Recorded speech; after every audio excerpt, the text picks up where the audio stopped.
ومينة والدنيا ويمكلم والخريب يقروش نعنا وصنا وقياني ويتاريب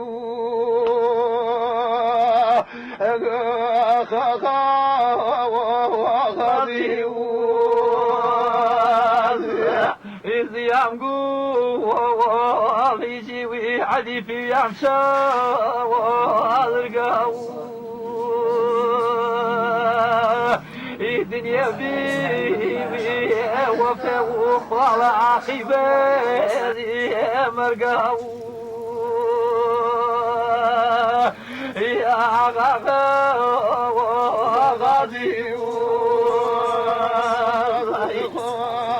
صفحة فامنية تماشاكي لدر برينا آسان ودوايا فرموه هي الهمزة همزة شروع أنيتو أنا كو كراونتو كراون بكم وحرفي قلت من بيانو حروف المضارعة أي المشابهة من بيانو أو حروفاني كراء شبه نبرشي نبروي أو فع أو اسمانكم الله كان أو فعلانكم الله كان جوابك يا الكمالي وشريجي بخوا خوا كمال وكمال. بسم الله الرحمن الرحيم. الحمد لله والصلاة والسلام على رسول الله صلى الله تعالى عليه وسلم. ربنا أرنا الحق حقا وارزقنا اتباعه وأرنا الباطل باطلا وارزقنا اجتنابه. راسنا أجر إما تعريفه حجري كرمة منطقة هورامانات ومانا حجرة باسمي ورا تماما چند فقيه وكوبينه دورو ماموسيوه حلقه ذكريشها وحلقه علمشها بستينه اتر إنا مزجي ونبي أبو لادجي ونبي أبو خانقي ونبي أبو تكي ونبي أبو يكشي وكرو أبروسا جورة كبنجم اسمه حجرة بنجم اسمه مزجي بنجم اسمه خانقة هرشيوش بنجم اسمه مهم إي بار تعليمية أنا كباسش كرمي إي بار تعليمية فائدش فرفر بينه وتأثير فرق جوريج بين سرو هورا مناتو إما سباس رب العالمين كرمه استایش فرق جوريج كرمه سرو آنيك إي ولاتو اجتماع هورا مانيش پر کردن جا فقيه که سود فرق جوريج ياونن إي فقيه و إي مدرسة جوري هريوشا يايوان و هريوشا سوتشي هورا مانين فوائد فرق جوريج بينه قرك ما برد جا فائدة كا باسكر وغير فائدة دينية كا دماتر فائدة دينية كا خزمتانا باسكرو فائدة كا بين جيو سانيشا جرو اقتصادي وفرفر إسفادة جيونان بهوراماني چونکە هەورامان بێن بە مەڵبەندێ و علمی و زانستی فرە گەورە کە خەڵک بەرو هەورامانی و ئامان سەردانشاکردن فەقیەکی لەو چۆلەوە ئامێنێ فەقی گەڕۆکێ بێنە زەمەن وێژ جارێ لە ئەی مامۆسای و جارێ لە ئەو مامۆسایەتەر و تاوردەودە دروسێ بێنێ و یاوێنێ پەنە ئینەچە فرە تەسیرشکردن سەر و اقتصاد و هەورامانی ڕاستینە چەنی ئانەیە ئی فەقیە مەسەلەن واردەشە لە خەڵک و هەورامانی و پەیدابین کریان بعين الشواز تاوان شاجولا وحركة ودروس كلا شو كإفقية شجر أو تاتا شابين همكاري شابيني آية تشيوشا أسان أشي رو جرو دهاتيو خلقه هوراماني فرق إسفادش كردن جا حجرك جا روكو ملاياتيو فرفر تأثيري جورج بين براسي وشويسي بين خلقه هوراماني تاني حجر وفقيا بأندازة يو تاتشي وما كفر جوانا هورامانا منطقة ومانا راتبه و فقیاشا پنواتن فقی امان گلان یا نکاره گریانی هر چیز بیه با چه کاتنه چه ساده بشو فقیکار جیا کردن و کرده پیسه برکتی بیان دائما هورمان بخشندهیش بیان و قوت فرع جایب بین و خلقکین بیان چنی حجری دائما فقیشا پیسه اولاویشا زولاویشا تماشا کردین دائما نانشانیا با سر کچه زیالشانیان سر فقیکی ما یداو راتبه کرانه ورو آنی دلي مشروع وجورة حجر وإذا نستعلم جورينا إسفادة وياونا كإنه بابته وبيان فرق مهم بيان وقرد ولا دقائق هوراماني زمن زمن كان حجر شنا بيان دماتر وده تقليد بيان كم بيان وبعض ياجي مشهور بيان بانك حجر جورة شاتين بعض ياجي كان جنبيان إنشة روان جروكا كأبسة جروكم الله جروي تريو فرفا إذا ما كردن ئایج ئانەن حەزارەتەکەی شارستانەکەی بەڕاستی نەقڵی بێنێچن یەکتری بەنمونە عەرز و وەشەویسا وێم کرد و ئێمە فەقێ تەنها هەورامان نەبێنێ ئێمە بیارێنە ماوەساڵکەی مدەڕیز باس کەرۆنە فەرماوە و چەندەها فەقێ زەمان و شێخی عەلاءالدینی جە میسڕ و ئێنە پێ بیارێ پێوانای حەزارەتی میسڕیش حەزارەتی فرە گەورن پۆچی تەماشەکەری پێی نمونەی حمام و دلێ یانا هەورامانە فرە زوو دەستشپە نەکردن فرەجە منتەقەکە تەر و کوردستانی هەورامانە دەستشپە نەکردن ئینە حەزارەتەوە نەقڵ بێن یاگی تەرۆپەی ئێمە فرە ئیسفادەماوە نەکردن مەسەن بیەی منارەی مەسەلەن یۆن چاچێوا کە هەوراماناتەنە منارەما فرە بێن چکە نەقڵ و حەزارەی بێن یاگی تەرۆپەیمە ئامان بەهۆ جوڵە و حەرەکە و فەقێکاوە بێن حتا ماوەساڵکەی مدەڕیز فەرماوە کەسێک کە تەشریفش ئاردەبێ یۆ چانیشا مەسەلەن جە بەغاوە ئاما بپەینی بیارێنە وان و عالمی فرە گەورەیش بێ وێش ئاما بێ خزمەت و ماوەسا قادری مدەڕیسی نەوانە بێژ کە ماوەسا قادری مدەڕیسی گەورە بیارێنە خزمەتی فرە گەورەشکەن چەندی ئانەیە یعنی فەقێ تورکمانستان و ئامێنێ جە تاڵش و فەقێ فرە ئامێنێ جە گرد و تەماشەکەری سنوورەکە هەرێم و کوردستانی و حتا خارج و جیهانی ئیسلامی چەنە خەڵک ئامان و ئەچیاگەن ئیسفادە شاکردن سوود شاگرن حتا ئیسیش دەوامشن ئیبابەتە ئەگەر حوجەکەی زین نەکریەوە داوامش زیاتریش بۆ گەورەتریش بۆ ینی جەڕۆ کۆمەڵایەتێک و بارێتریش ئێمە ئیسفادە ماکردن کە ئاڵوگۆڕ بێن بین و شارستانەتەکانەکە ئەنە فرە مهمە هەورامانش فرە بەردەن وەڵێەوە حتا بەعزە چێوێ بێنێ مەسەلەن ئالەتەکە هەورامانی کە بەکاش ئاردێنێ کوردستان نەتەنها هەورامان نەبێنێ هۆکارش جوڵە و حەرەکە بێن کە بین و فەقێکان نەبێن کە فەقی ئیلا ئەولای ئامێنێ خەڵکو هەورامانی ئیسفادە شاوەرە کردێنێ جا ڕۆیەوەتر کە فرە ئیسفادە شایاونان ئەدەبیات فرە گەورە بێن نەچا زەمانن بەڕاستی ئەدەبیات ئاسێ فرە باڵانە بێن لایە شاعری فرە گەورەما بێنێ سەر و شێخەکارە شعری شاواتێنێ کە تەسیری فرە گەورەشکردن ئینە بوارە عیرفانەکەی و واچمێ بوارە تەسەوفیەکەنە بوارە عیلمیەکەی چەندە عینەن ئێمە ئافەقی کە ئامێنێ مەسەن قەرەدا و فەقی و ئامان هەورامانە نەوانانش ئیسفادەکردن تەماشەکەری ئیجەوە هەورامانی چێوێتەرش پێی دروستکردن حتا ئەنشا کە شاعری بەرشێنێ شعرش بە جۆرێ تەرواتێنێ یا کەسێەوە مە ئەمان مەسەن شارە زور و ئەمان هەورامان نەوانانش ئی کەشوک و هەورامانەیە قەریحە و شعریش بە شێوازێتەر و بە جۆرێوەتەر جوڵنان کە ئیسفادەوە فرە گەورەشکردن پۆچی تەماشەکەری فرە و شاعرەکە جۆرەکە حوزرە نەپەروەردەی بێنێ و دروسی بێنێ و گەورەی بێنێ جەڕ و شۆڕش گێڕیش و ڕاستی نینە چڕۆ مهمە هەورامان مەڵبەندێەوە فرە گەورەی بێنە پێ ئینەیە خەڵکەش سربەخۆ بوو ئێرادەوە بە قووەتش بوو وێرکردەوە جیاواز بوو حتا ئیدارەش بە قووەت بوو تاو ئیدارە وێشکەر و ئیدارە و غەیر و وێشکەر و حتا ئیسێش تەماشەکەری گرد و کوردستان ئاکەسێک کە بەڕاستی وڵاتی بەرارڕاوە فرێشە خەڵکو هەورامانە ئی ثەقافەتە هەورامان چکەوە دروست بێن گر ئاڵوگۆڕ و جوڵە و حەرەکە و فەقیا و مەدرسە و ئی جوانیە بێن کە دلێ فەقیانە بێن کە ئامین و ئاڵوگۆڕ شاکردن کە ئینەچە تەسیری فرە گەورەش بێن سەر و هەم لایانی شۆڕژگێڕی هەم لایانی ئەدەبی هەم لایانی مەسەن ئاستی ثەقافی خەڵکی کە ئاستیەوە بەرزش وینان پۆوێشۆ و عینەن ئاکەسێکە کە ئامێنە پێ هەورامانی عینەن ئیسفادە شاکردن کە لوێنەوە یاگا وێشە پەنەشاواتێنێ کاکە هەورامانە مەسەلەن حمام هەنیانەکانە کری و حمامیانەکانە بۆ هەورامانە مەسەن یوشابیان بە مەلا یاگیەوە منارەش دروستکردن ئین ئەگەر تەسیراتشکردن بەڕاستی هەورامان مەڵبەندێ فرە گەورە بێن ئینە بەشەکێ تەرێنە ڕاستینە بەشێوە تەرما هەن غێر و ئینیشا کە کەرۆ بەش و علم و دینی فرە گەورە بێن هەورامان ئێمە صاحب و مەلا ئەحمەدی نۆتشێنمێ فەرماوە ئەگەر علم و گرد و دنیا سڕیەوە مەلا ئەحمەد نوویسێش و جارێت مەلا ئەحمەد نۆتشێ فرە عالمێ گەورە بێن فرە مستەوە بەرزش بێن حتا علەمە زەمان وێش فەرماوانشا تحفەی جە ئیبن حەجەری خاستەر زانۆ ئیبن حەجەر کە وێژ نوویستن مەلا ئەحمەدی نۆتشە چای خاستەرش زانۆ خاستەر یاوانشەنە وەروانێ مەلا ئەحمەدی نۆتشە یۆن چا عالما فرە مەشهور زەمن وێشەنە فرە خزمەتێ گەورەشکردن دما و ئاوی مەسەلەن مەی زەمان و شێخەکە هەر یۆشا پێوێش کۆمەڵی مەدرسە و کۆمەڵە تابع و موریدی وێش بێنە و حتا ئیسێش دەوامشن ئینە کە تاوانشە خزمەتی فرە گەورە هەورامان نەکەرە جەڕوە علمە دینەکەی و ینی ئامێنی خاستترین مامۆساشە گرد و کوردستانەکانە جیاکردن و ئاردن شاهەورامانیان شار مەسەلەن تۆ تەماشەکەری بیارێ زەمنێوەنە ماسە مەلا بەهای ڕەحمەتی شەنە بێن ماسە مەلا بەهای گەورە تەشریفش چاگە بێن ئیمان بێن ماسە مەلا عەبدولکەریم مدەڕیز مەسەلەن چاگە بێن ماسە شێخ محەممەدی بالیسانی شائاردن چاگە بیان ماسە مەلا عەلی بیارە چاگە بیان ماسە مەلا ئەحمەدی ڕەش کە خەڵکو هەولێرین چاو ئاردن چاچێکی خزمەتشکردن ماساڵکەی مدەرس فەرماوە یۆ چاکەسا کە دەرسم لاوە فرەفرە ئیسفادەم وە نەکرد جا علم و کەلامینە چکە ماساڵکەی مدەرس یۆ چاچەوە فرەفرە سەرنووسن علمی کەلامە فەرماوە مەلا ئەحمەدی ڕەشی ئیسفادەم کرد کە عالمێ و فرە گەورە بیان کاتێک کە فەقێوە یاونێنە ماسوود دەمێ وەش واچێ من معتەزیلە نادێ فەرماوە تۆ ئەشعەرینی جوابم تو دمایی واچێ دێ من ئەشعەرینەتەوە بە معتەزیلە بە من جواب بڵدەوە ماسوود کاری هەڵپەنە کەرێ کە هەرچی ئی مەفهومینە گرت بە ئاسانی مەشگوتووەنە ماسوود قووەتی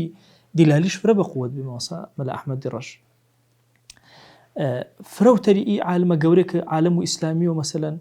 یان کوردستان و ئامنە خزمەت چاکەن مەسەن یاگەوە پێسە بیارێ گردویا کاتەری چاینە مەسەن تۆ تەماشۆ خەرپانی کەری مێژۆ یێرە 100 ساڵەش هەن خزمەتی فرە گەورەشکردن چی بوارەنە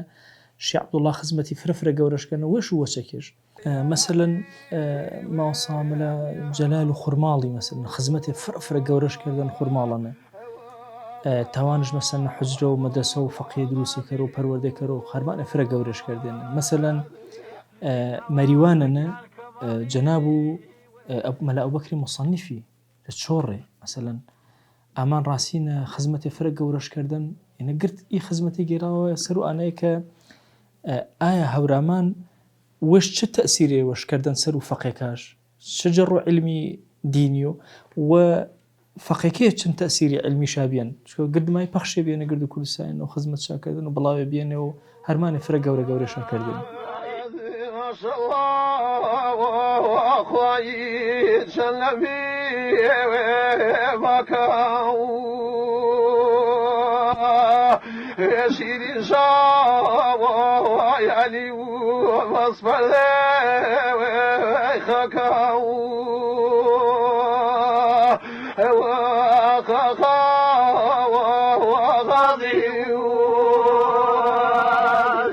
گردی ماوە معلومە کە مزگی وەخت و وێش و پێسەی بە ئاروی چۆ گەورەترین دەور و کاریگەریش بیان سەر و کۆمەڵگە و کۆمەڵایەتی موسڵمانە بە تایبەتی ئاما موسا بەڕێزیما کە چی دەڤەرنە خزمەت چاکردن جەماوە و 100 ساڵە ڕابردووینە فرێشە بە بەردەوامی فەقی و کۆمەڵێ عولەمێ و زانێشە یاونێنی پەنە بە تایبەتی خانەقێکی ماجە بیارێ و تەوێڵێ و باخە کۆنە تاوانشە سەدان کەڵە پێ جەگرد و بوارەکە و ژیانی نەوروزە و ئاشنا شاکەرە بە کۆمەڵگە و کۆمەڵایەتی موسڵمانە و بڵاو شاکەراوە لێ خەڵکیرە تا ئی مەعریفە جوانە کە ئیسەد لێ هەورامانینە هەن هەر پاشماوەکەش پاشخانەکەش ئانەن بەهۆ حجرە و خانەقەکە و بەهۆ مزگیەکاوە ئی دەورە کاریگەرەشە هەن و ئی مەعریفەتشە هەن و ئی وەعیەشە هەنە خەڵکو و هەورامانی سوپاسپەی خوای پەروەردگاری تا ئێستا بەردەوامە و ئی دەگاو ئێمەیچە سوپاسپەی خوای پەروەردگاری هەرجە سەرەتا و دروستکردەیشۆ 100 ساڵێ چێوەڵتر تا ئێستا کە وەڵینەکاما پەی ئێمەشا گێڵنابەوە بە بەردەوامی مزگیما بیان و بە بەردەوامی مامۆساما بیان خزمەتشکردن و فرە و مامۆسایەکاما بە بەردەوامی تەلەبێشا بینی فەقیشا بینی پەنەشا یاونێنی کردێنیشا بە مامۆسێ و پەخش و بڵاو شاکردێنێ بە هەورامان و کوردستان و ئیدیم و ئۆدیم جەڕابردوونە گرد و لادەگایەکە یا فرە و جەلادەگایەکە و هەورامانی و شارە زووری و کوردستانی کە مزگی شابیان ئاما موسا بەڕێزیشا تاوانشا فەقی گێراوێ چونکە خەڵکەکە بەدەمەوبێ عالش بیان پەی مامۆسای و پەی فەقیەکە و من جەویرەوەری وێمنە هۆشما کە فەقیەما بینی یانە و یانە گێڵێنی وێرەگا ئایانە چێشانی ئابۆ سەر بەش و ئافەقیادینی و چاشتێ فرێ کۆکەرێنێ و ئیسفادە و سوودشتنە وەرگێرێنی کەواتە جە سەردەمەکە و وەڵینینە گرد و مزگیەکە پەیوێشە حجرێ سەر بە خۆشابیان و تاوانشە فەقیشە یاونێنێ پەنێ بە پێچەوانە و ئێسەوە کە ئێسە ئۆشم کۆمەڵە ڕێکارێ هەنێ گیری شاوەر و ئیجازە وەرگیری و سەرئەنجام ئەگەر حکوومەت ئیجازەشدایە ئەکاتە فەقی وەیکەرینە و یاونی شاپەنێ واتە مانیایی فرەشگەرەکە بەڵام جاران گرد و خەڵکی یارمەتی دەرێ عال بێ و پاڵپشت و پشتیوان بێ پەی مزگی پەی مامۆسای پەی فەقی بە پێچەوانەوەی سێو جە سەردەما وەڵینینە حجرەکێمە خانەقەیکێمە مزیەکێمە کاریگەرترین دەور شابیان جە گرد و بوارەکە و کۆمەڵگە و کۆمەڵایەتی موسڵمانارێ گرد و کێشە و مشکیلە و کارەکە و مسلماناشە ئاردنەوە مزگی ئاردنەوە حجرەکە ئاردنەوە خانەقایەکە مامۆسا بەڕێزا حەلکردن و مامۆسا چاسەردەمنێ گرد و کارەکەش ئەستۆ بینی هي آياتي بخذ آيات القرآن تفسير كريو أما بمحفوظ مخالفة شنو فما هنا يا كان يا تاكلون واشكروا لشكر كرم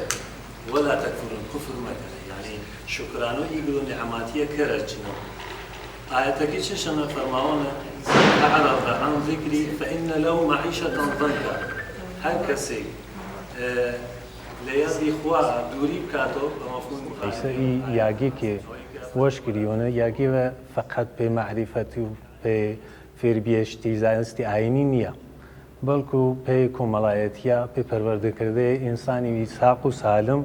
که به اخلاق بونه تحویل جامعه دریوه و انسانی بفایده بو به کمالگه نک فقط کمالگه یعنی به در ولاتیش به کمالگه نواندینه به در ولاتی استفاده شن به لانی معرفتیش لانی معرفی به اجناسی خویا خواناسیا چیه که انجام می‌ریونه کسی که خواج ناسنا یعنی اجناساش خواج اجناسا شخص میاو به درجه کمالی که یاوا به درجه کمالی انسانی وی صاحب و اخلاقی وی جوانیه چون پیغمبر فرماو صلی الله علیه و سلم ای دین ما بینه من امانات چی به چیشی به تمامنه اخلاقی انما بعثت لاتمم مكارم الاخلاق پیغمبر ویش فرماونه به اخلاقی وقتی که اخلاق فیربیه چی جامعانه چی یاگانه وقتی تحویل جامعه دریه و کوملگای دریه انسانی مفیدنی مصبر به ثمرنی چون ها زانه و چون ها عالمی چی که تربیت کریانی که دلش هم بیا خوی زین نبیانو هم لی جماعتی شن بیانی هم لی بازاری شن بیانی لی کوملگای نچنی خلقی تعامل شابیانو هالسوکات شابیان و همیش دل شابیا و خویش هر زین نبیان اینه استفاده شابیانی و یارمتی خلقی شادن حتی بیشگانه به صلح و انسانانی بیانی بردنی شاب به صلح شاب کار شابدنی یا حل کرده که شو مشاکل مخلوق یا ربواره که کسانی کیش به آچی مخالف حتی ایاگیش با آخره و دو بار آمینه و پناه شاردنه و به ایاگی چون اگر مشاکلیش آما بو پیوره و بربسی آما بو چه زندگیشان و چه جیانشان دیسان پناه شاردنه و به ایاگا که انسانی صاحب معرفت و صاحب کمال نیچیگه و امتحان مشاکل عایشه حل کرده قدیم فراتر بیان طبعا قدیم جیسه فراتر بیان ولیم ایسا شکر به خویسا الحمد لله جا فرو یاگا و جا ایران و جا حتی خود کردستانی جانوا جا گردو شارکا و میا جا خارج و حتی آمین جماعت جا فرانسه و آمین بینی پیگی و آمین هر دربارو ایاگاره پرسیار شاکران و کوی واچی یاگی و گشتیاری چیش حتی هنه به مخلوقی فرد تأثیر گذاره ایاگی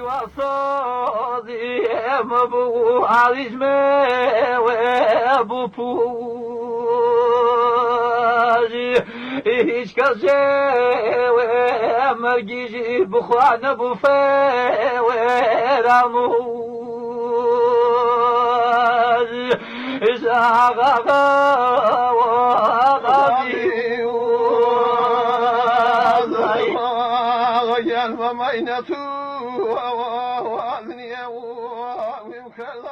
بسم الله الرحمن الرحيم الحمد لله رب العالمين والصلاة والسلام على سيدنا محمد وعلى آله وصحبه أجمعين فشكي بخيرات متانكين هو دار إن شاء الله لسركوتني زياتر بتان بينين دەستخۆشتان لەکەین بۆم بەرنامە جوانە ئەبینرێ کە الحەمدولله ساڵانێکی زۆرەوە زیاد لە 200 و نزیکی 300 ئەم مەکانە پیرۆزە بەردەوام بووە لە خزمەت گەیاندن بە شریعەتی پیرۆزی ئیسلام و پەروەردەکردنی کۆمەڵێکی زۆر عولەما و نووسەر و ئودەبا و نوجەبا و ئەو کەسانەی کەوا هەم لەلایەنی فێربوونی زانستەکان و لەلایەنی پەروەردەیی ڕۆڵێکی گەورەیان لە ناوچەکە بینەوە خزمەتێکی باشیان بە ناوچەکە و بە تەواوی کوردایەتی و ڕەسەنی کورد گەیاندووە و نمونەی زۆرمان هەیە لەو عولەما و لەو کەڵە پیاوانە ئەبێت تەماشاکرێ ئەگەر معلومە نمونەی مامۆستا مەلا عەبدوڕەحمانی قەرەداغی و مامۆستا مەلا عەبدوڕەحیمی تاوگۆزی مەولەوی و شێخ عەلی ئەفەندی ئەڕبیلی و کۆمەڵێکی زۆرن. ئێستا من لەوانەیە حەق نەدەم بەوەی کە زۆر لەوانە کە لێرە ناگوترێت کە باز بکرێت لەوانە دەیان و سەدان عولەما و کەسانی شارەزا لە بوارە جیاجیاکانی عیلمەکانە بە تایبەت و لە حاڵەتی پەروەردەی ئەخلاقی و لە کۆمەڵگەی کوردیشە ڕۆڵی تایبەتیان هەبووە ئەبینرێت کە الحەمدولیلا ئێستا گەر باسی کوردایەتی و بەحسی هەر پێگەیەکی ئەخلاقی و ڕەوشت بەرزی بکرێ الحەمدولیلا سەرەتا لە خاناقاکان و لەبەرەوەی پێگەی و بنەمای فێرکردن و پەروەردە بووە. سپاس بۆخوا ئێستش خەریکی دووبارە نوۆژەنکردنەوەی ئەم شوێنە پیرۆزن. سپاس بۆخوا ئینشەڵڵا بەردەوامیشیە بێ لە ئەو ڕێژکە ئەسڵ و ڕەسەنەی خۆی بە ئەو بەرنامە ڕێژیەی کە لەبەرەوەی هەرجوو مەرج لە نێو ئەو ڕێبازە پیرۆزە ڕوونەدا ئێمە هەر کارێکشمان هەبێ ئەگەڕێتەوە بە ئەو سەرچاوە پیرۆزانە تەنها پێگەی فێربوون و پەروەردەی ژنە بۆ جیا لەوەی کە کۆمەڵێک تەماشاکەی خانەقاکان بە تایبەت ئەوە منبعی گشت خانەقاکان ئەم شوێنە پیرۆزەیەک و وەکو جەنابەت ئەو پرسیارانت کرد بڵێ ئەبینرێ کەسانێک کەوا ڕێبوار و گەشتیار و مسافر بڵین و نەدار و فەقیر و فوقەراکان ئێرە لانکەیان بووە کۆمەڵێکی زۆر لەوانە هاتوون لێرە پەروەردەکراون بە چەند مانگ لێرە بوون ئەڵبەت هەر نێش پرسراوە کە ئایا لەکوێ هاتیت و کێ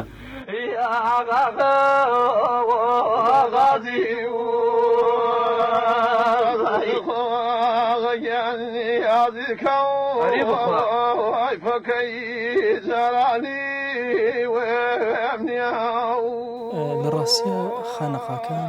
کۆمەڵە ڕۆڵی زۆر گرنگیان بینیوە. یەکێ لە ڕۆڵە زۆر گرنگەکان بریتی بۆ لەو بەشە ئاینی کە خزمەتیان کرد لە دوو بەشی ئاینی زۆ خزمەتیان کردو. بەشی یەکەمیان بریتی بۆ لە علومی ظاهری کە فەقێ و مەدرسەیانەوە هەموو کاتێک هەبووە هەتا ئێسر لا یەزال بەردەوامە و عینن لە ڕۆ مەعریفی و لە ڕۆخواناسی و معنەویەکە زۆر کاریگەریان هەبووە. هەموو خەڵک لەو کاتە بەڕاستی محتاجی ئەوان بوون و توانیویانە خەڵک لە بواری عیلم بۆ عمل برن. شێمە دوو جۆر طالبمان هەیە، طالبی عیلممان هەیە و طالبی عملمان هەیە، توانیویانە لە هەردوو بوارەکە خانەقاکان کارکەن. لە پەنای ئەم دوو حاڵەتی تر ئەمەوێ باسکەم کە زۆر بەلامەوە گرنگە خانەقاکان ڕۆڵی بەرچاویان تیابینیوە. یەکێکیان نانبدەیی بۆ فەقیر و هەژاران بەڕاستی وەکو مؤسسەیەکی خێرخوازی زۆر گەورە ڕۆڵیان بینیوە لە هەرێمی کوردستانە و توانیویانە خەڵکێکی زۆر لە هەژاری لە نداری لە زەحمەت دەربکەن و نەجات بدەن. مۆسابکەی مدەڕیز باسی گرانی گەورە ئەکات ئەفەرمێ لە گرانی گەورەیە خەڵک زۆر پەرێشان بوو. ئەفەرمێ کارێکی بەسەر هات کە زۆرێک لە خەڵک لە شوێنەکانی ترەوە ئەهات بەرەو منتیقەی هەورامان لەبەر ئەوەی شتێک نانی دەستکەوێ چکە لە هەموو شەو ڕۆژێکە 24 ساعت جارێک تەنها یەک نانی بچووک ئەدرا بەو کەسانەی کە هەموو ئەهات نەوێ چی گەشتیار و مسافر و چی خەڵکی فەقیر و تەنها نانێکیان ئەدرایە. ئەفەرمێت تەنها فەقێ نان و لەتێکیان هەبوو ئەوەی کە فەقێ بووایە و ئەی خوێن ماعەدە ئەوەیەکی نانێکیان ئەدرایە. حتا حادیسەیەک ئەگێڕێتەوە ئەفەرمێ شێخ الئیسلامی بانەیی ئەفەرمێ یەکێک بوو لەو کەسانەی کە لەو کاتە شان بەشانی شێخی عەلاءەدین ئەوەستایەوە ئەفەرمێ بە خۆی و ماڵ و مناڵیەوە هەر هەموو ئەفەرمێ هات تەشریفی هێنا بۆ لای شێخی عەلاءەدین ئەفەرمێ حتا نعلی لە پێیان نەبوو عەبای لەسەر شان نەبوو. فەرمی ئەوەندە ناڕەحەت بوو. فەرمی کتێبخانەیەکی گەورەم هەیە لە باو باپیرمە بۆم ماوەتەوە جەنابی شێخ هەمووی پێشکەشەکەم بە تۆ بەس خۆم ماڵ و مناڵم بگەێنە بەهار بۆی لە برسان نەمرین. ئەفەرمێ زۆر پەرێشان بوون. ئەفەرمێ شێخی عەلاءەدین زۆر بەزەیی پێ هاتەوە لەگەڵ ئەوە منافسی یەکیش بوون أفرمي الشيخ علادين أمري فرمي عصاي بۆ بێنن عبای بۆ بێنن نعلی بۆ بێنن فەرمی کتێبخانەش بۆ خۆت و ماڵ و مناڵ و شوێن کەوتەکان هەمووی پارێزراوە بن بە ئیزنی خوا هەتاوەکو بەهارتان لێدێ تەسەوور کە ئەم بوارە لە خزمەت من باوکم هەموو جارە باسیەکە باوکم تەبەن هەتیو بووە لە خانەقای بیارە ئەفەرمێ هەموو جارێک ڕۆژانە یەک نانیان ئەدامە لە خانەقای بیارە ئێستش باوکم زۆر حەزی لەو کولێرە بچووکانەیە کە ئەیخوا ئەڵێ لەبەرەوەی وەختی خۆی بە مناڵی لە خانەقای بیارە پێم درراوە هەتیو بووم ئەڵێ سەد و ئەوەندە هەتیو بوون ڕۆژانە ئەچینێکی کولێری خۆمان وەرئەگرت و ئەگەڕاینەوە کە بوارێکی زۆر گرنگی خێرخوازی بۆ خەڵک زۆ ئیسفادەیان لێ کردووە بواری دووەم کە پێم زۆر گرنگە خانەخەکان کاریان لەسەر کردووە بریتە لەو بوارە طبیەی کە ئیشیان لەسەر کردو بەتاەتی هەورامانی ئەم دی و شێخانی تەوەڵۆ بیارە کارێکی زۆر گەورەیان لەم پێناوە کردووە و ئیشێکی زۆر جوانیان کردووە لە ڕاستیا و ئیشیان زۆر ئیشێکی باڵایە کە خەڵکێکی زۆری نەخۆش لە تەواوی کوردستان و حتا تەواوی جیهانیشەوە هاتوون لەوێ بەهۆی ئەو عیلاجانی کە ئەوان بەکاریان هێناوە خۆی گەورە شیفای بۆ ناردوون کە زۆرێک لە عیلاجەکان لە طبی نەبەویەوە وەرگیراوە و هەندێکی لە ئاعشاب و لەو دار و درەختانەی منطقەی هەورامان وەرگیراوە ئێمە لە ڕاستیە خاڵێک زۆر گرنگە ئێمە هەمیشە فەلسەفە کاتێکەوە دائەبەزێنرێ ئەبێ هێواش کرێتەوە بۆ ئاستێکی نزم بۆ خەڵک هەتاوە بۆ خەڵک تێبگە ئاینی پیرۆزیش زۆر لە ئاستێکی گەورە و باڵایە بەڵام بەشی هەموو کەسەکان ئەکە ئەگەر ئێمە هەمیشە سەری عملی دینکەین نەک سەری علمی دینکەین بەشی هەمومان ئەکە چونکە لە عملی دینە ئەوەی تیانێک کێ خوێنەوارە کێ نەخوێندەوارە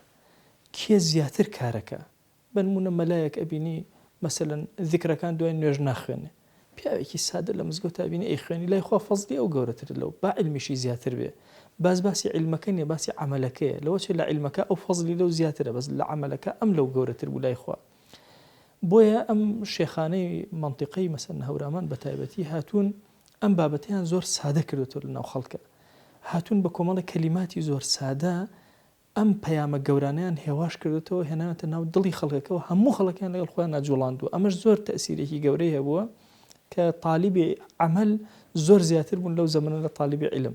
هەمیشە شتێکی کەمیان فێر کردوون ئەو شتە کەمیان ئیتر بەردەوام بوون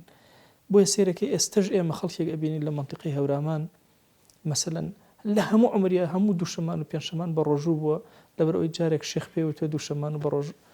پێنجشەمان مەسەن سنەتە کە تۆ بە ڕۆژوبی تۆ ئەمە بکە ئەم عیباتە بۆ تۆ باشە عیباتێکی کەمیان داوە بەسەری شێک لە ئینەکانە بەڵام محاوەیان کرد دەوامی هەبێ لەگەڵی کەسی وایە پێیان وتووە هەموو ڕۆژێ ئیشی تۆ 1000 سەڵەواتە بە دیداری پێغەمبەر صلی الله عليه وسلم لەو زەمانەوە هەتا ئێستا تەرکی نەکردووە هەیە پێیان وتووە هەموو ڕۆژێ 4 جزء قورئان بخوێنە هەتا ئێستا 4 جزء قورئانەکە هەر ئەخوێنە دەوامی هەیە کەس هەیە لە منطقەی هەورامان بینیوە پێ ئەمریان پێکردوە 10 جزء قورئان بخوێنە هەموو ڕۆژێ هەتا ئێستا وفاتی کرد هەتا ئەو کاتانی کە وفاتی کرد لە ڕاستیە هەر ئەو 10 جزء قورئانە هەر ئەیخوێن هەتا لەو ئەخیرەوە کە توانای نەبوو مناڵەکانی بەسەریانە 10 جزءەکەیان ئەخوێن ئەوی نابێ ئەوم لە تەرک کرێت چونکە من بەوە ئەژیم یان کەس هەبووە مەسەن پێیان وتووە ڕۆژێک ناڕۆژێ بە ڕۆژوو بە قووەتیان تیا بینیوە ئەم کەسە دوایش کاتێک کە پیر بوو هەر لەسەر ئەمە دەوامی هەبووە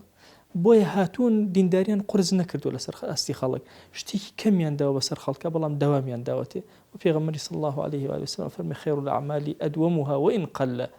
باشترینی کردەوەکان ئەوەیە با کەمیش بێ بەڵام درێژەی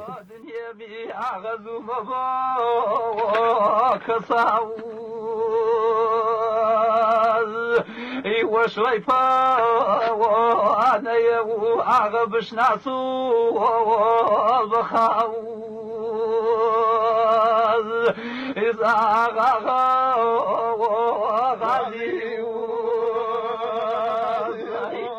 روزبیەی دەگێەوە تا ئیسە بە بەردەوامی مزگیش بیان چەنی ئانەی کە مزگیش بیان مامۆسایش بە بەردەوامی جەمزگیەکانە تەواجود چابیان یەکەم حەسکەر و سەربردی ئا مامۆسا بەڕێزا جەماوە و 100 ساڵا ڕابردووینە کە وەڵینەکانما پەیە مەشاگێڵنان و وزوشا وەرو دەم و شمەی بەڕێزی یەکەم مامۆسا خەلیفە حەمە ئەمین مامۆسا و گوند و زەڵمی بیان جمعەش نەکردن بەڵام جەماوە و سن ساڵێنە مامۆسا و مزگی بیان دما و ئایی مامۆسا خالید مفتی مامۆزا و ماموو مامۆسا مفتی زادەی 6 ساڵی جەمزگی زەڵمینە مامۆسا بیان بە بەردەوامی تەدریسیشکردن و تەلەبێش بینێ و دەرسش واتەنەوە جە 35 تا 40 واتە ساڵەکە و 35 تا چلی 1935 تا 1940 مامۆسا محەممەد کۆماسی کە لا مامۆسا مەلاخالی وەوانانژای ساڵێ مامۆسا و یەگەی بیان مامۆسا ئیبراهیم تاتە و دکتۆر پرۆفیسۆر دکتۆر مستەفا زەڵمی بەڕەحمەت بوو ساڵێ چێ مامۆسا بیان دکتۆر زەڵمی وێش کە تەلەبە و مامۆسا خالیدی بیان ساڵێ چێنە مامۆسایەتیش کردن مامۆسا شێخ بەڕەحمەت بوو مامۆسا شێخ سێقی سەرگەتی جە ساڵەکە و پەنجایەکە تا 11 ساڵی بە بەردەوامی جەزەڵم نەبیێن و بەردەوام تەدریسشکردن و فەقیش بینێ و دەرسژواتن و مامۆسێژی ئەونێنی پەنێ مامۆسا مەلاخالی دیوکن ساڵێ چێ بیان مامۆسا سەید نەجبەدین ساڵێ چێ وەرنماییشکردن و واتە مامۆسا سەید نەجبەدین وەرنماییشکردن و خوتبەشدان مامۆسا مەلا عەزیز جە شەسوویەرەوە تا 75 بە بەردەوامی زەڵم بیان و بەردەوام تەلەبێش بێنێ و فەقیش بێنێ و تەدریسشکردن یعنی ئی زەڵم و ئێمە هەتا ساڵەکە و 1970 کە گێرتی میشارە بە بەردەوام مامۆساش چەنە نەبڕیان جە سەردەم و زووینە مزگی حجرەکەی خانەقەیەکی دەورێ کاریگەر شابیان پەی دروستکردەی مامۆسایەکە پەی دروستکردەی ئەدیبەکە پەی دروستکردەی ئینسانەکە جە گرد و بوارەکە و ژیانینە دەورێ کاریگەر شابیان بەڵام بە حکم و دروستبیەی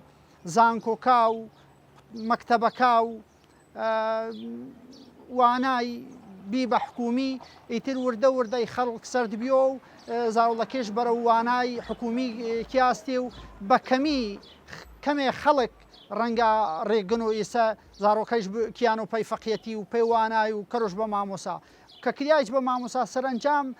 حکوومەت بە شێوازێ جوان نمێ دەمشە و مەمەرز نۆشرە و خەڵکیش پێسە پێویستی پێسە جارانی خزمەت و مامۆسای مەکەرا هۆکارەکەش ئانن کە خەڵک سرد بیەنەوە و خەڵک وەک پێسە جارانی نمێ دەم و مامۆسا و یارمەتی و کومەکی و پاڵ پشتی و پشتیوانیش مەکەڕ و پۆکی مامۆسیەکەی ما ئێستا کەمی بینی دەوران و زووی دەورانێ جیاواز بچنی ئیسە عولەمە تەسیرشکردن سەر و گرد و خەڵکی جاران مامۆسیەکی پێسە خەڵکی ژیانێ سادە خەڵک چەنی ژیانێ سادەش بێ ئەپاسە لێ دەم و مامۆسای و مامۆساش بە ژیانە سادەوە هەردووی پێوە تاوێنێ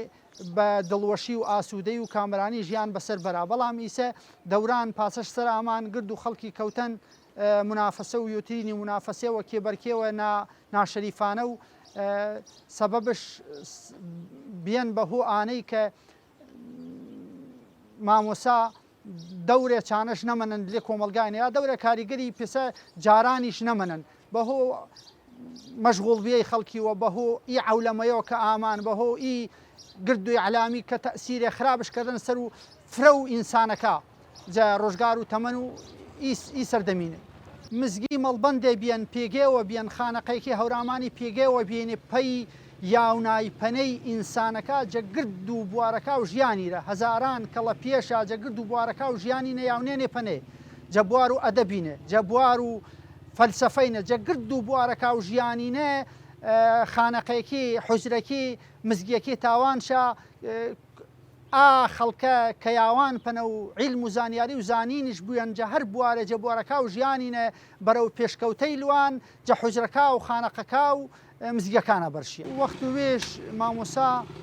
دلێ کۆمەڵگە و خەڵکینە جەگرد و بە حکم و ئاپێگەیە کە بێنش جە مزگینە ئیتر جەگرد و بوارەکە و ژیانی لە خەڵکی ئامان پەیلایش بوار و تەبیبیرە ڕەنگە دەورە کاریگەری چانەش نەبیە بوو بەڵامی تر ڕەنگە فرە و خەڵکی کە ئاماوە پەیلا مامۆسا بەهۆ دڵپاکی و سینە سافیشۆ ئایا تێجایەتەکە و قورئانی پیرۆزی جوانە بووم لەرە کە خوای پەروەردگار فەرماوە وێش ئی قورئانە شیفانە پە ئینسانەکە بێبوو بەمایی شیفادای ئینسانی و بێبوو بەمایی ئاسوودەیی و لابەردەی ئاخەم و خەفتونەوەشەیە کە ڕوبەڕوش بێن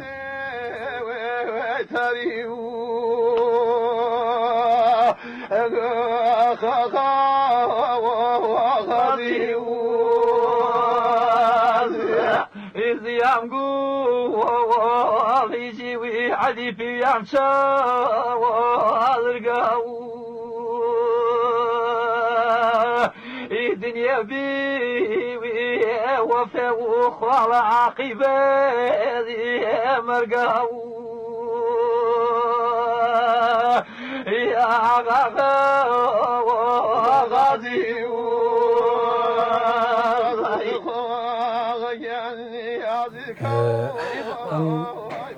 معرفته أو طريقتك هي هي يعني بواري آيني وبواري معرفي زور تكلبو يعني بو وكو بشي لجياني أو خلقه بشي لجياني شون ما مساعدني زور پرورده بون لسر و أساسانه وكو إمام مساعد مولوي وكو إمام مساعد نالي أوانه قشتي أو شاعرانه هر پرورده عن کردون لسر و أساسانه كمعرفت فير بنو تكالي خلق بون كتكالي خلقون يعني كوملاتيان هي للخلقة يعني بيوانديان هي للخلقة كبيوانديان بولي الخلقة يعني أو معرفته أو زانسته أو درون ناسية كلنا وضلع إيشكين يعني تێکەڵی ژیانی خەڵکیش بووە هەتا بۆ زۆربەی ئیشەکان بۆ تێکەڵ بوونە لێل خەڵکە زۆر لە زۆربەی شوێنەکانە هەر تەنیا ئەم شوێنە نیە وەکو ئێرە بڵێن ئەم خانەقای تەوێڵە وەکو مەرکەزێکە بۆ هەموو خانەقاکان یعنی بۆ ئەوانەی کە فەرعی ئێرەن مەسەڵەن ئێستا ئێمە لە زۆربەی شوێنەکانە یەن خەڵک لە ڕۆژهەڵاتە لە ئێرانەوە یەن مەسەڵەن بووە لە هەمەدانە هاتووە بووە لە کرماشانە هاتووە لە سەردەشتە لە مووسڵە هاتووە لە عەرز بکەم لە ئەفغانستان و لە پاکستانیشە هەتا بووە لە هیندوستانیشە بوو ئەوانەی کە شوێنکەوتی حەزەتی شەح عەبدوڵڵای دێهلەوی بوون کە تەریقەتی ئەمان ئەساسیان لەسەر ئەو ئەساسانە هاتووە تەریقەی نەقشبەندیە و هەروە لە خانەقانی زۆری هەیە مەسەڵەن لە سەردەشتیشە خانەقای هەیە کە هینی ئێرانەوە شوێنی لە مووسڵیش کە وتمان باسمان کرد لە عێراقەوە لە تورکیاش لە تورکیا و کوردستانی تورکیاش هاتە خانەقای زۆری هەیە بەڵێ فەرعی تەوێڵان ئەکسەری زۆربەی خانەقاکان کە هەیە ئێستا ئەوانەی کە تایبەتە سەر بە نەقشبەندین فەرعی ئەم تەوێڵان گشتی خودی خانەقای بیارە فەرعی ئەم تەوێڵەیە یعنی خودی خانەقای بیارە کە لەسەر دەستی حەزەتی شێخ عومەری بیارە دروست کراوە خودی ئەو خانەقە فەرعی ئێرەیە ینی سەرەتا ئێرە بوو دوای بیارە هاتووە دوای تراوە ئەو خانەقانە دروست کراوە ئەو خانەقانە کە ئێستا دروست کراوە لە ئەو شوێنانەی کە عەرزم کردن پێشتر ئەوە هەڵدراوە و خەڵکی زۆری پێشوازیان لێ کردووە پێیان زۆر خۆش بووە کە ئەم شوێنانە ببێ بۆ لەبەرەوەی خەڵک هەیە حتا نەخۆشی دەرونی هەیە مثلا تۆ ئەڵێ ئەو شوێنە دوورە بۆی مەسەڵەن بێت بۆ تەوێڵە شوێنێکی دوورە بۆی کابرا لە هیندوستانە بێ لە ئینابێ بەڵام ئەو فەرعەی کە هەیە لەوێ وەکو خەلیفەیەک و نوێنەرێکی ئەم شوێنە پیرۆزە دائەنرێ لەو شوێنانە ئیسفادەی هەیە بۆ ئەو خەڵکە و ئەتوانێ بڕوە لەو شوێنانەوە خانەقاکانە ئیسفادەی خۆی لێ وەربگرێت.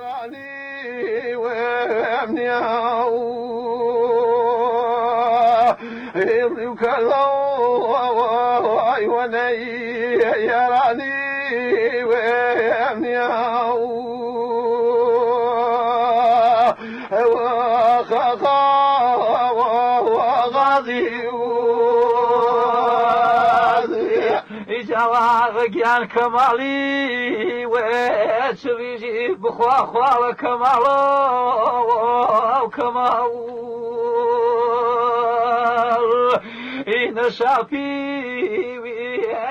لەوەتەی ئەم خانەقانە بوون الحەمدولله کۆمەڵێکی زۆر فقەها و وەکو عەرزم کردن کە ئودەبا و کەسانی شارەزا نووسەر شاعیری زۆر گەورە کە لێرە بوون و خەڵکی ناوچەکەش الحەمدولله بە تێکراو لە دەرەوەی کوردستان و لە چوار پارچەی کوردستان الحەمدولله لە زمانی زووتایە سەیش بەردەوام الحەمدولله ئێستا تۆزێک لەوانەیەک کاڵی و وەگەڵەیە کەمێک ئەو شتە وەکو جاران نییە ئەو حاڵەتە تۆزێک گۆڕانکاری بەسەر هاتووە کە جاران ئەبینرا فەقێ زۆر بوو مەدرسە و خانەقاکان پڕ بوو لە قوتابی و تەلەبەی هەم لە خزمەت خانەقا بوون بۆ فێربوونی زانستە شەرعیەکان و الحەمدولله خەڵکانێکی زۆریشە بوون کە ئەهلی عەقیدە و ئەهلی ئیمان بوون بە پاکی ئەوانەشی لە خانەقا بوون کە خزمەتیانە کرد و کە بەدەم ئیشوکاری خانەقا بوون چەند عالم بوون چەند گەورە بوون تەماشاکەی سادەی و گەورەیان لەوا بوو کەوا کارەکانیان بۆ ڕەزامەندی خوا بوو تێکەڵی هەندێک بابەتی تاکلایەنی و هەندێک بابەتی مادیات کە ئێستا بنرێ زۆرێک لەوانەیە تەقالیدێک هەبێ کە لە دروستکردنی زانکۆ و بەڵام تەماشاکرێ قەت وەکو خانەقاکان ئەو ڕۆڵە گرنگەی نەبووە لە پێگەیاندنی عولەماکانە ڕۆڵی خانەقاکان لەوەتەی هەبووە تا ئێستاژە الحەمدولله ڕۆڵێکی کاریگەریە بووە لە نێو کۆمەلگا لەوەی کە بۆ چارەسەرکردنی کێشەی خەڵکی و سڵحی عەشایری وەک کۆگوترێ و الحەمدولله کێشەکانیش خەڵک هەر هاوردێتی لە خانەقا چارەسەریان کردووە بۆتە وەگەڵێ مەجلیسی چارەسەرکردنی کێشە و گیرروگرفتەکانی خەڵک و لێرەوە بەدی ئەکرێ کە خەڵکێک الحەمدولله کوردایەتی و ڕەسەنایەتی خۆی پاراستووە و لەسەر ئەو ڕێچکە نەتەوەیی و ئەو بابەتە گرنگانەی کەوا ئەسڵ و ڕەسەنایەتی کوردایەتی پاراستووە الحەمدولله هە لێرەوە ڕنگدانەوەی هەبووە و الحەمدولله کۆمەڵێکی زۆر خەڵکانێک الحەمدولله ئێستا بۆ نمونە فترێک پێش ئێستایەکێک لە قوتابی ماستەر لە فەڕەنسا الحەمدولله لێرە بەو زانست و عیلمەی کە لێرە بوو سپاس بەخوا سەرکەوتنی باشی بەدەستێنا و کۆمەڵانێکی زۆر تریژ زۆر لەوە زیاتریش الحەمدولله خەڵکانێک کە مستەفید بوون لێرە و تەخەڕوجیان کردو و حتا ئەوەی کە ئەو عیلم و ئەو زانستەی کە لە زانکۆ و پەیمانگەکانە هەیە لێرەوە لەو عیلمە ئیستیفادەی لەکراوە سپاس بەخوا خەڵکانێکی زۆریش بەوا سەرکەوتنیان بەدەستێناوە وبعضها يشبهها في سهولة التلفظ وهي النون هەنێکشیان لە دەربڕینە ئەتوانێت بگوترێ ئاسان تەلەفۆزیان نەکرێ بۆن النون فإن غنتها تشبه حرف اللين لبروي هر غنكي ليكتونيكي لقل حرف لينكانا هي حرف لينكان جين حروف العلن يعني ألف واو ياء أمانة حرفي نخوشي شيئا بيه قتري ما شاء الله وخوي سلمي مكاو يا سيدي صاوا يا لي ومصفلي